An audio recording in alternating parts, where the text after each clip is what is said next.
გამარჯობა, როგორ ხართ? მე ვარ კარგად, შვენივრად. გავიღიოთ მა. არ ვიცი, კარგად ჩანს თუ არა, მაგრამ ის არ არის ბოლო შედეგი. ეხლა ხარდაბანელი მაქვს და უნდა შევისწორო. მივიდივარ ბაღში, დღეს აქვთ ზეიმი. უნდა დავესწრო ფოტო, ვიდეოები უნდა გადავუღო. თქვენ როგორ ხართ? მომგებით. ორი კვირა ვსწავლობთ უკვე და იცით, მინდა გითხრათ, რომ ძალიან მარტივია ეს ყველაფერი ჩვენთვის ამ წელიწადში შარშანდელთან შედარებით. იმიტომ რომ შარშან უფრო პატარები იყვნენ ბავშვები, უფრო რაღაცნაირად იცით, ხასიათებიც ჰქონდათ უფრო სხვანაირი, ანიკი ხო საერთოდ პატარა იყო. და აი ამ წელს რაღაც საერთოდ არ ვიღლები. მით უმეტეს ვდგები ძალიან დილით და დილა არის ჩემთვის, არ ვიცი, როგორ აგიხსნათ. ყველაზე საოცარი დღის პერიოდი. ხო. ვდგებით, მე მოვდივართ, ვსვავთ ყავას მე და ჩემი მეუღლე და შემდეგ უკვე ჩვენ საქმეებს მივხედავთ ხოლმე. რაღაცა მინდა გაჩვენოთ.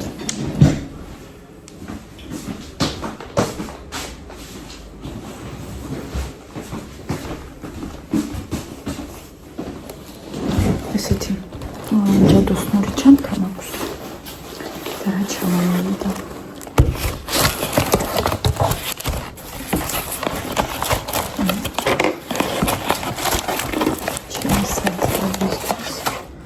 ჩამოვიდა.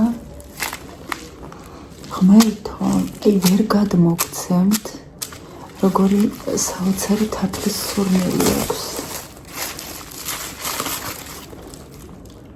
ეს გადავანაწილე, იმიტომ რომ ჩაკრული სანთლები უნდა გავაკეთო, რომლებიც ჩაკრებს ეხება. ეს არის ჩემი პირველი შეკვეთა, მეგობრებო, და მინდა რომ გაგიზიაროთ ის მომენტი, თუ როგორ დავიწყებ გაკეთებას. ამ სანთლებში იქნება ჩემი ყველა დადებითი, რაც მაქვს, რადგან დადებითი განწყობა თუ გაქვს, მხოლოდ მაშინ შეიძლება სანთლებს გაკეთება, თუ გაქვს უარყოფითი რაღაც ხასიათი, აი ცუდი ხასიათი, რაღაც გაკეთება არ გინდა, ხარ რაღაცნაირად ცუდ განწყობაზე, ან ვიღაცა გიშლის ხელს, არავითარ შემთხვევაში სანთლის გაკეთება არ შეიძლება, რადგან შენ ეს ყველაფერი გადაგაქვს სანთელზე და ამიტომ ისედაც კარგად და ლამაზად უნდა გაკეთდეს ეს ყველაფერი. ასე, ესეც მოყვა. თოკი, ძალიან კარგი სხვათაშორის, თუმცა ეს თოკები მე მაქვს ძალიან ბევრი.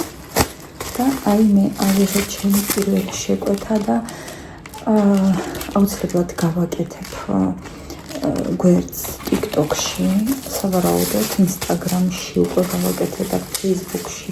ეს ყველაფერი იქნება Facebook-ში, ამ ყველაფერს გავაზიარებ, სანთლების თემას გავაზიარებ ჩემს გვერდზე, სადაც მაქვს იგივე არხია, როგორც YouTube-ი.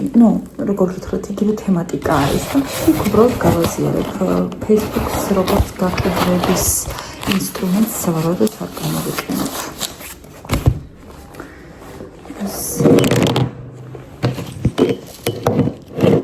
არა და შტატივი იქ მიდევს, ხო მიდევს შტატივით, რატო არ ხმარობ იქუნა შტატივს? გაშლა მეზარება. პილატესზე ვიყავი უკვე, კარგად ვიალჩიშეთ. ნახეთ.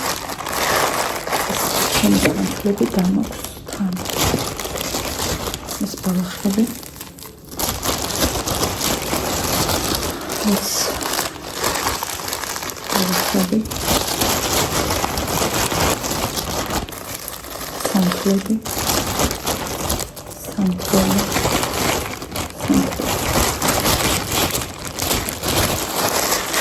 ჩავდოთ. როგორ და სად ვაკეთებ? ნახეთ, ის ადგილი რო გაჩვენეთ, მე ტყეში რო გვაქვს, ხო? აშენებული ქოხი, ბავშვმა რომ ააშენეს, აი ზუსტად იქ ვაკეთებ. და არის ძალიან კაი ადგილი. რაღაცნაირი ბუნება არის, სიმშვიდეა, არავინ ხელს არ მიშლის და მუზა მოდის ჩემთან, ასე ვთქვათ, იმიტომ რომ ეს ხო იგივე ხელოვნება ხო, სანთლის გაკეთება არის ძალიან ხელოვნური პროცესი და მე ეს პროცესი მომწონს. სიმართლე გითხრათ არ მეგონა რომ ასე მალე იქნებოდეს ჩემი შეკვეთა, ეს შემიკვეთა ჩემი მეგობარის ნათესავმა. რა თქმა უნდა, ჯერ როცა იწყებ რაღაცას, ჯერ ყიდულობენ შენ ნათესავი, შენი მეგობრები, შენი ვიღაც მეგობრების მეგობრები, უბრალოდ ვიღაც ადამიანები, ვინც შენ გეკონტაქტება და უცებ იციან რომ სანთლებს ამზადებ და აკეთებ. ძალიან მომწონს ეს და ძალიან მოხარული ვარ რომ ეს პირველი შეკვეთა მივიღე. რა გითხრათ კიდევ რა ხდება? ისეთი არაფერი არ ხდება განსაკუთრებული, აი რო ვთქვათ, არა, ყოველ დღე არის განსაკუთრებული, მაგრამ რაღაცა ისეთი რომ უცნაური ჩემს ცხოვრებაში არა. არაფერი არ ხდება. გუშინ ვიყავი პარკში, ცოტა ხანი ვიჯექი, სხვათა შორის პარკებში ძალიან ბევრი მცენარეები, ფოთლები და ასე შემდეგ არის, რაც სანთლებისთვის დამჭირდება, მაგრამ იქ რა თქმა უნდა ვერ შევაგროვებ, რადგან არ არის სუფთა, ცოტა დაბინძურებულია პარკები, მაინც და იქ არ ვაგროვებ, მაგრამ ისეთი ლამაზი მცენარეები ვნახე გუშინ და ფოტო გადავუღე და მინდა რომ ჩვენთანაც ვიპოვო. ის მცენარეები უბრალოდ გარედან დეკორისთვის შიგ ბალახებს რომ ვუკეთებ სანთლებს არის სხვადასხვა ბალახები სხვადასხვა სანთლისთვის განკუთვნილი და ეს სულ სხვა მომენტია. ეს ბალახები არის ჩემი დაკრიფილი, ეს ბალახები არის ზოგი შეკვეთილი, რომ ჩამომიტანეს და მწვანე აფთიაქში ვყიდულობ და ამ ბალახებს უბრალოდ სადღაც ვერ მოვკრიფავ, ვერ დავკრიფავ. თან ბალახები, რომლებსაც მე თვითონ ვკრიფავ ჩემი პოზიტიური ენერგეტიკით, ჩემი პოზიტიური ენერგიით, ჩემი ხელით, ჩემს ტერიტორიაზე და ხო იცით მე იქ რა საოცარი ტერიტორია მაქვს და რა საოცარი გარემო არის. იქ სულ სხვა ენერგიები ტრიალებს. და თბილისთან რო ჩავდივარი, იქ თუნდაც ღამე იყო, საოცრებად გავდივარ ეზოში და 15-20 წუთი ვჯდები და ვივსები ამ ენერგიით და ეს მე ძალიან მეხმარება. ვფიქრობ, რომ სულ თბილისში ცხოვრებას მე ვეღარ მოახერხებ. სულ რომ აქ ვიყო. ამის თქმა მინდოდა. ფოთაშორის გუშინ პარკში ისეთი უცნაური რამ მოხდა. აი არ ვიცი, რატო ხდება ასე, რაზე ფიქრობს ამ დროს ადამიანი, ესე იგი იქ არის ერთი ზონა, რომელიც ეკუთვნის ბავშვებს, ხო? იქ არის რაღაც საქანელები, სასრიალო და ასე შემდეგ და არის კიდევ სხვა ზონები, სადაც შეგიძლია უბრალოდ დაჯდე და იმ ზონასთან ახლოს არ არის ბავშვების ზონასთან და ისე აღმოჩნდა, რომ მე დავჯექი ბავშვების ზონასთან, რადგან სხვაგან არ იყო ადგილები და გარშემო მოიჭდნენ უფრო ქალბატონები, სადღაც 50+ ასაკის, ხო? და ერთ სკამზე იჯდა 3 ქალბატონი, 2 იდგა და რაღაცაზე საუბრობდნენ, ხო და ამ დროს იქით მხარეს, სადაც ბავშვების ხმა არის მონდა ის ჟრიალმული და ასე შემდეგ სიცილ ხარხარი, იქ განთავისუფლდა ადგილები. და მესმის ასეთი ფრაზა, რომ რატო არ აწყნარებენ ბავშვებს, ეს ქალბატონები საუბრობენ, აი გვიშლის მათი სიცილი და ასე შემდეგ. და მე მაშინ ვიცით რაზე ვიფიქრე, რატო ადამიანები, რომლებიც ვერ იტანენ ბავშვის ხმაურს, ჯდებიან იქ, სადაც ბავშვებისთვის განკუთვნილი ადგილებია პარკებში. აი ეს გამაგებინეთ უბრალოდ, რატო ჯდებით მანდ? დაჯდებით მან სხვაგან გადადით, თან იქ უკვე განთავისუფლდა ადგილები და შეძლოთ გადასვლა, მაგრამ არ გადავიდნენ. კიდევ მე მაღიზიანებს დედების კატეგორია, რომლებიც მიიყვანენ თავის ბავშვებს სასრიალოებზე და ასე შემდეგ, ქვიშაში, ლამში სათამაშოდ, თვითონ დაჯდებიან აი ასე ტელეფონებით სკამზე და ეუბნებიან ბავშვებს, ვაიმე არ გაისვარო, არ გაჭუჭყიანდე, არ გადმოვარდე და ასე შემდეგ. ბავშვისთვის მოიყვანეს საქანელები საქანაო და ლამში სათამაშოდ, რომ არ გაისვაროს? აი ვერ მესმის. და კიდევ ერთი რამ. ჩემი დაქალია და მის ბავშვს აქვს ძალიან დიდი ახლა პრობლემა. მე ახლა მინდა მოგიყვეთ ბავშვის სოციუმში გაშვების მომენტი. ეხლა რატომ გამახსენდა ეს ყველაფერი, იმიტომ რომ ბავშვებს რომ მოვყევი, მივაყოლებ რა ამ ამბავსაც. იქნებ ვინმეს დაშჭირდეს და იქნებ ვინმემ არ ვიცი, რაღაცა აქედან გამოიტანოს თავისთვის. ჩემი დაქალი მუშაობს ძალიან ბევრს. და სამი სამსახური აქვს, მარტო ზრდის ორ ბავშვს, ცხოვრობს ქირით და ანუ ცოტა რთული სიტუაცია აქვს. და ამ ყველაფრის გამო უწევს თავისი შვილის პატარა ბავშვის არის 4 წლის, არა, ხო, არის 4 წლის, ასე ვთქვათ,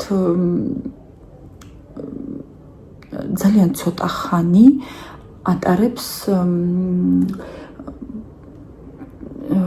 ასეთ ადგილებში, სადაც არიან ბავშვები, იმიტომ რომ როცა ამ გოგოს ცალია, მაშინ მიდიან, მაგრამ მაშინ უკვე ის ბავშვები ან იძინებენ, ან არიან საბავშვო ბაღებში, იყვნენ, იმიტომ რომ ეხლა ეს ბიჭიც წავიდა უკვე საბავშვო ბაღში და მოხდა ასე, რომ ბავშვი რომ მიიყვანა საბავშვო ბაღში, უთხრეს, რომ აქვს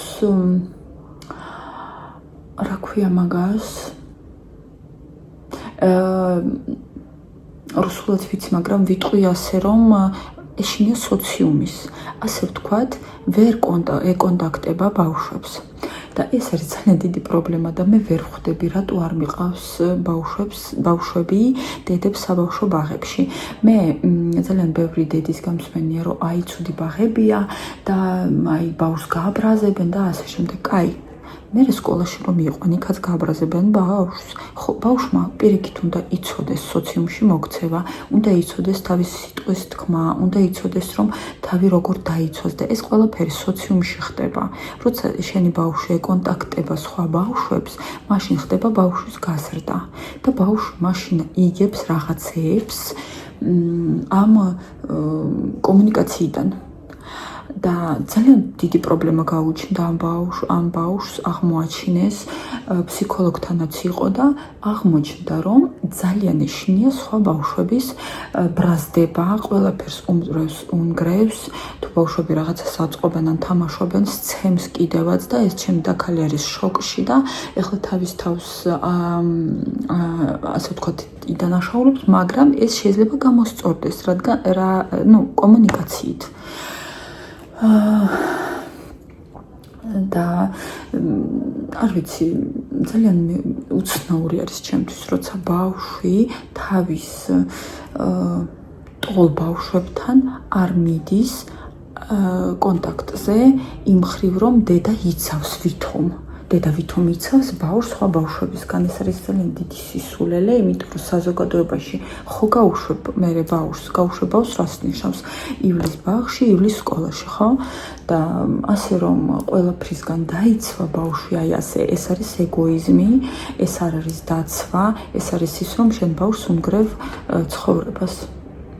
და კიდევ რაღაცა ჯგუფში შემხვდა ერთი გოგო, რომელმაც დაწერა, რომ ბავშვიო, რატო არ დაყავს ბავშვი ბაღში და იმ გოგომ უპასუხა, რომ მეზარება დილით ადგომა. წარმოგიდგენიათ უბრალოდ, აი ესეთი დედის ეგოისტური საქციელი მე აი ჩემ ტვინში არ შედის. აი ასე უნგრევენ დედები ბავშვებს ცხოვრებას. აი ასე, ეს არის ცხოვრების დანგრევა და მე ვფიქრობ, რომ ეს ბავშვები დარჩებიან ისე მომავალში, რომ თვითონ მოუწევს გამკლავება და ყველაფერს გაკეთება, რადგან მერე დედები ამბობენ ხოლმე, რომ აი მე გაგზარდე და ეხლა შენ უნდა რაღაცნაირად მიდი და გაესაუბრე აბა ბავშვებთან, მიდი კომუნიკაცია დაამყარე და ასე როგორ დაამყაროს კომუნიკაცია, როცა შენ მთელი თავისი ბავშვობა, ამ ბავშვის ბავშვობა სახლში გამოკეთე და ჩაკეტე და ბავშვს არ უშვებდი არსად. აი ეს ჩემი დაქალი ზუსტად ასე აკეთებდა, იმიტომ რომ არ ჰქონდა დრო, მაგრამ შეეძლო გამოენახა ეს დრო. ან ბებიას გაიყვანა, ან არ ვიცი, მაგრამ ესეც ჰიპერ აპეკა. არაფერი არ მითხრათ რუსულ სიტყვაზე. ეს არ არის სწორი ვფიქრობ, მეგობრებო. აბა დაწერთ კომენტარებში, რას ფიქრობთ ამაზე. მე ვარ ის დედა, რომელიც 100%-ით დადებითად საუბრობს საბავშვო ბაღებზე და რა თქმა უნდა აარჩიო საბავშვო ბაღი კარგი.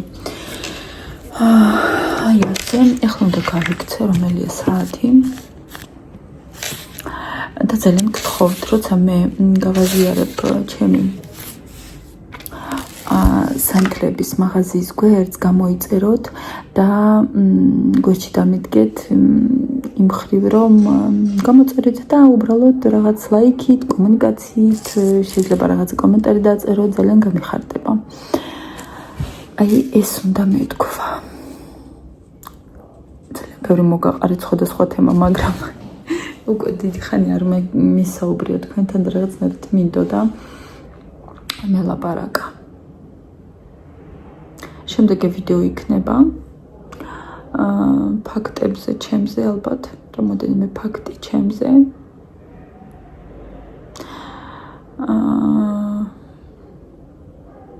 და ვფიქრობ, რომ იქნება საინტერესო.